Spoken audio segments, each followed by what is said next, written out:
Et nous n'allons pas non plus nous priver de musique avec le direct du jour. Amélie, vous êtes à la Rhodia pour nous parler de la salle.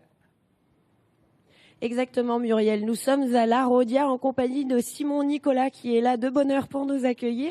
Bonjour Simon. Bonjour. Alors expliquez-nous, qu'est-ce que c'est qu'une SMAC ? Une SMAC, donc, c'est une salle de musique actuelle qui a différentes missions, notamment la diffusion de concerts, donc une programmation régulière. À la Rhodia, on fait à peu près 90 soirées par an et tout un panel d'actions culturelles et d'accompagnement et de création autour de la scène locale. Alors on va en parler après, un petit peu plus tard, mais qu'est-ce que ça englobe les musiques actuelles ? Alors les musiques actuelles, historiquement, ça a commencé quand la musique commençait à être amplifiée. Donc, c'est-à-dire à partir des années 50 à peu près. C'était vraiment tout ce qui était post-blues, début du rock'n'roll et compagnie. Donc pour nous, ça commence à peu près à ce moment-là. Donc on peut accueillir tous les âges à la Rhodia. Il n'y a pas que des concerts de rock très durs. Ah non, électro. non, de toute façon, nous on a une programmation qui est très très éclectique. Donc on accueille du public de 7 à 150 ans. De 7 à 150 ans, Oui, c'est oui. pas mal. Dans l'idée, ce n'est pas seulement accueillir des concerts, c'est aussi faire la promotion des groupes locaux. Ça fait partie de vos missions. Voilà, tout à fait. C'est une grosse partie de nos missions, notamment de travailler avec la scène locale. À Besançon, on a la chance d'avoir un très très gros réservoir de groupes avec des structures comme le Bastion, par exemple, qui catalysent un peu toute cette scène-là.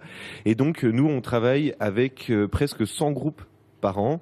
On en accueille 44 en résidence et on en fait jouer 60 par an en première partie de grosses têtes d'affiche. Et il y en a deux que vous cajolez encore plus. Voilà, il y en a deux qu'on vénère et qu'on adore, hein, qui nous aiment aussi. C'est Cotton Cloth et Nao. Oui. Voilà, deux groupes qui sont plutôt électroniques. Ça change tous les ans, ou ça dépend vraiment du projet. Mais là, on les soutient sur de la tournée. On leur met à disposition la Rhodia pour qu'ils puissent travailler la scène, ce genre de choses, et qu'ils puissent vraiment sortir de la région. C'est vraiment notre mission, c'est que ces groupes puissent aller s'épanouir un petit peu partout dans le monde. Alors on le verra dans notre deuxième intervention directe avec un des membres du groupe. Il nous expliquera ce que ça lui apporte.